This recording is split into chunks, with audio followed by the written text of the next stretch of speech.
منوچهر حمیدوی 21 ساله که در انتخابات پارلمانی سال 2015 به حیث نامزد شرکت کرد، احتمال پایین آوردن سن نامزدها به مقام رئیس جمهور در تاجیکستان را کاری درست نمی‌داند. هرچند به قول او این اقدام برای جوانان راه به سوی سیاستی بزرگ را باز می‌کند.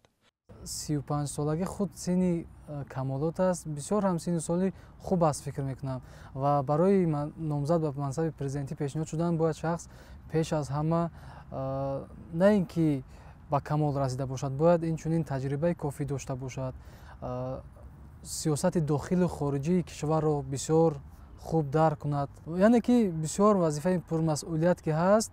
در سن 30 سالگی فکر میکنم نه هر کس در این سن سال جوان میتواند که این همه را اسقاط کند و بعد نامزدی پیشنهاد کند. به قول منوچهر باید نامزد به مقام پرزیدنتی نفری باشد که زینه‌های مختلفی مقامات دولتی از کارمندیادی تا رهبری مؤسسه‌های مهم را طی کرده باشد. زینه‌ها البته گوناگونند و اما امکانیت‌ها به هر کس دست نمی‌دهد. چه گفتیم و شاید تقدیر و نصیب هم رولی کلام بازی کند برای به چنین منصب‌ها پیشنهاد شدن و این زینه‌ها را گذاشتن. منوچهر باور دارد پایین بردن سن و سال نامزد به پارلمان کشور برای تربیت و آماده کردن نسل جوان به مقام‌های مهم دولتی و حتی ریاست جمهوری مساعدت می‌کند. مثلا تجربه فدراسیای روسیه را بینیم. نامزد به وکیلان دومای دولتی از سن 21 سالگی مقرر شده است.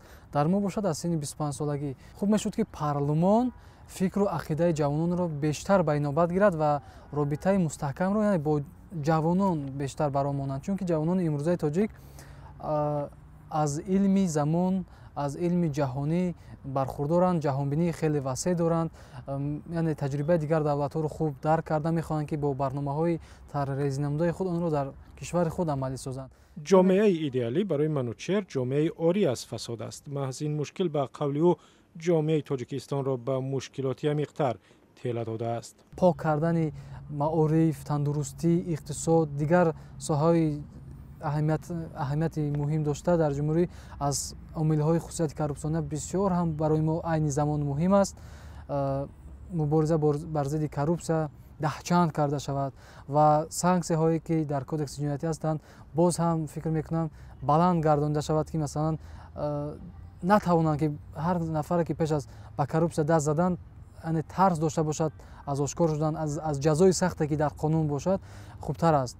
منوچهر برای رشد جامعه تاجیکستان برنامه‌های خاص دارد و تاکید می‌کند که حکومت کشور و رهبران آینده آن باید قبل از همه به سه بخش معارف، اقتصاد و تندرستی توجهی بیشتر کنند. در کشوری که یعنی سیاست معارف آن معارف پرورانه در سطح عالی باشد، ببینید کشور آنها چخیل از جهت علم و تکنیک پیشرفته هستند و علم و تکنیک که پیش رفت البته دیگر ساحه‌ها را نیز از پس خود پیش میبرد، میکشاند. شیار منوچهر در راه کریر سربازی در آرزوی گنرالی است، اما خیلی خوب میداند که از چند هزار سرباز تنها یک گنرال میروید. از همسفان او کی به مقام گنرالی میرسد وقت نشان خواهد داد.